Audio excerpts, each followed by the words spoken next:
Alright, what is good, ladies and gentlemen? It is the Mass Comparer back again with another comparison, and today we are doing a comparison of the Minions movie and 2001 A Space Odyssey. I'm still doing polar opposite movie comparisons, but I think after this I will try to actually do some realistic comparisons between movie franchises that are similar.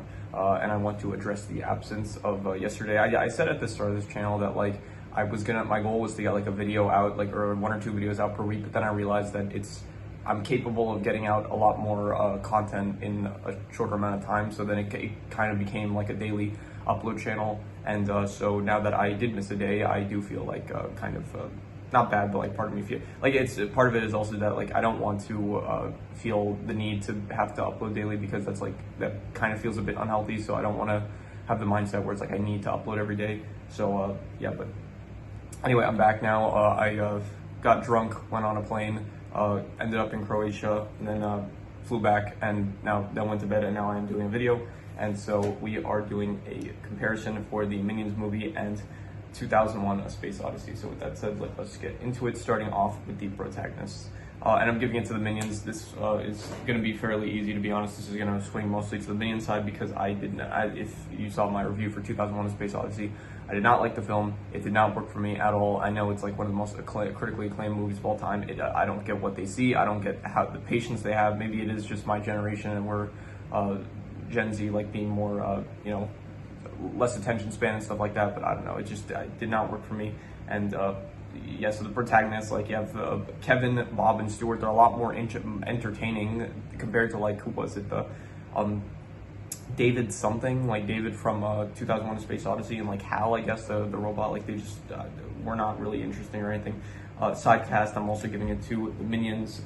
This is specifically the Minions movie, and this isn't Minions Rise of Gru, and it's not like the Despicable Me movies. I decided to just go with the Minions movie because it'll make things simpler.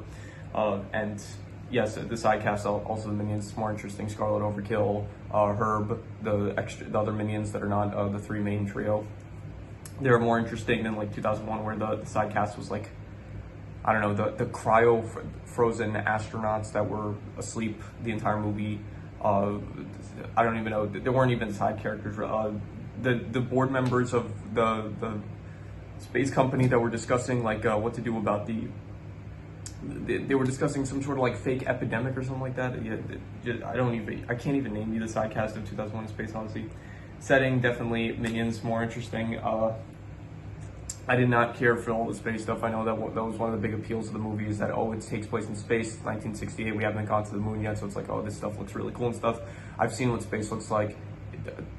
It's not something that I'm incredibly impressed by at this point, especially not footage from 1968. So, that wasn't footage of space, but not effects from 1968, I guess. So and the settings of the Minions movie, it was actually one of the best things about the movie, where it's they actually did show the Minions going to different places and stuff, and actually traveling. So it was cool. You saw different areas London, New York, ice areas, the Stone Age. So that was actually kind of cool. The rules of the universe and stuff, I actually forgot to do this for the last video for Sopranos and Stuart Little, and I would have probably given it to Sopranos, just because Mafia, the Mafia rules and stuff are more interesting than talking animals, where only specific animals are capable of talking to humans. So just if you were wondering what I would have given that, because I forgot to mention that in the video. But the rules for Minions, the rules are basically just that the Minions exist basically, and there are villains that are commonplace in their world. And 2001: A Space Odyssey, the rules are that I say rules. The rules kind of just means how it works. It doesn't necessarily mean rules you have to abide by. It's just how the film works. I guess in 2001: A Space Odyssey, there's monoliths and stuff that I have no clue what they do. I guess in 2010: A Space Odyssey, or not, whatever it was called, 2010, the year we made contact, they do actually explain more of it, and they discuss how they're a virus or something that were maybe from Jupiter or something like that. But anyway, point is, you have the monoliths, which were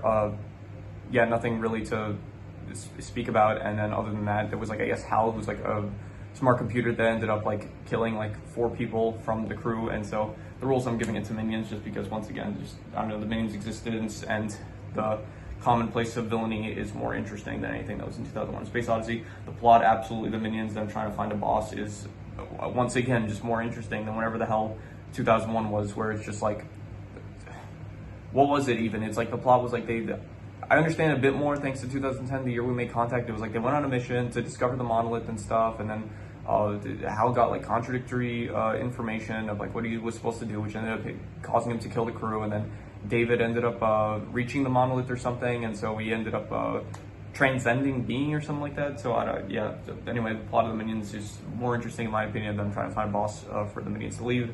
And so yeah, cultural impact, I'm gonna have to give this one to 2001: A Space Odyssey. It is even if the Minions, actually no, to be honest, no, I'll give a point to both because Minions are, I guess the Minions movie, maybe not specifically, but the Minions as characters are like have an immense cultural impact that cannot be denied. However, 2001: A Space Odyssey has definitely cemented its place in cinema history, so I'm just going to give a point to both of them because they both had a pretty big cultural impact, I would say.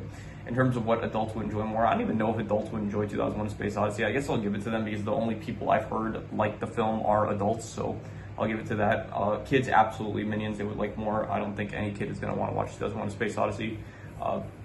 Yeah, the clothing, Minions, just because, like, I don't know, Scarlet Overkill, she's got some decent looking outfits, I guess. Some of the villains, they look kind of cool with the clothing. The Minions, they just have like their whatever is I forgot what it's called, like the thing with the straps on it, but yeah. And then in 2001, it's just people wearing space uniforms, so it's nothing interesting. So I just rather look at the Minions clothing, I guess, than just spacesuits. So yeah.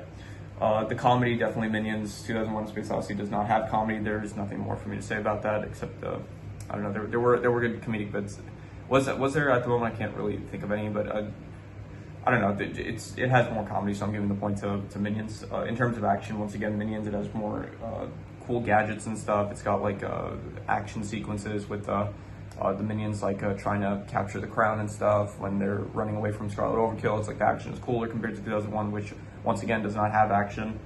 Drama, once again, Minions is just more interesting with like the when Scarlet Overkill basically puts the Minions into excommunicado, and then they have to run away from everyone in London, all the villains that are trying to capture them. So, and then by the end, when like Kevin is big and he has to save Bob and Stewart from getting blown up and stuff, it's like a better drama than 2001, which was just like, oh, Hal killed the crew, which I guess evidently was good, but I still don't care for it as much as the Minions. So like, fine, I'll be generous, I guess. Like if I know like one side is kind of losing more than the other, then I'll be more generous, I guess. So I'll give a point to 2001 just because I guess the stuff with Hal, with like him end up becoming like homicidal. Yeah, he ended up becoming homicidal, so I guess that was slightly good drama. So anyway, in terms of equipment, I guess you could call Hal equipment, but I don't know, he feels more like a character, so I'm not going to count him, but I'm just going to give the equipment to the Minions. Once again, the robot arms that Bob had, the hypno hat that Stewart had, and the lava gun that Kevin had.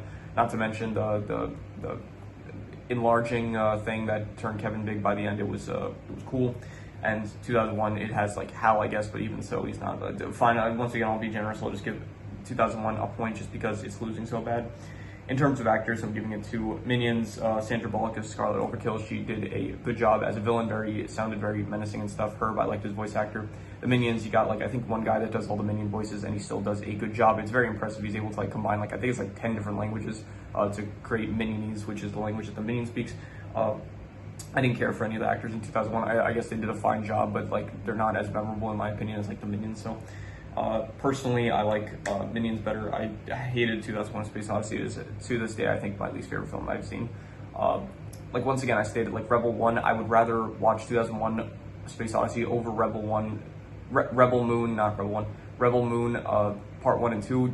But I still think those are better movies. I would just rather watch 2001 again because of the runtime mercy principle, which I stated in I think the Rebel Moon Part 1 video, or it might have been the Part 2 review. So I don't remember, but that was like if a movie gets into the negative territory, then at that point you just rather watch the shorter one. So yeah, so I would rather I don't know why I'm discussing that. This is about Minions. So yeah, I personally would rather watch the Minions over 2001: Space Odyssey. In terms of the soundtrack, okay, this is the only one where okay, fine. 2001, it does have an iconic sound, and yeah, okay, fine. To be fair, yeah, the intro, the theme of 2001: Space Odyssey, it is iconic and it is evidently very good. So I will give it that.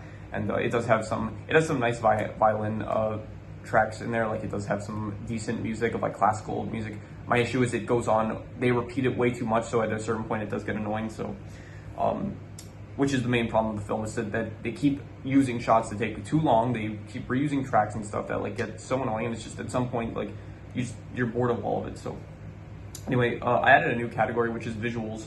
So this just means like either the animation style of a movie, of whatever movie is animated, or the visuals of the movie that is not animated.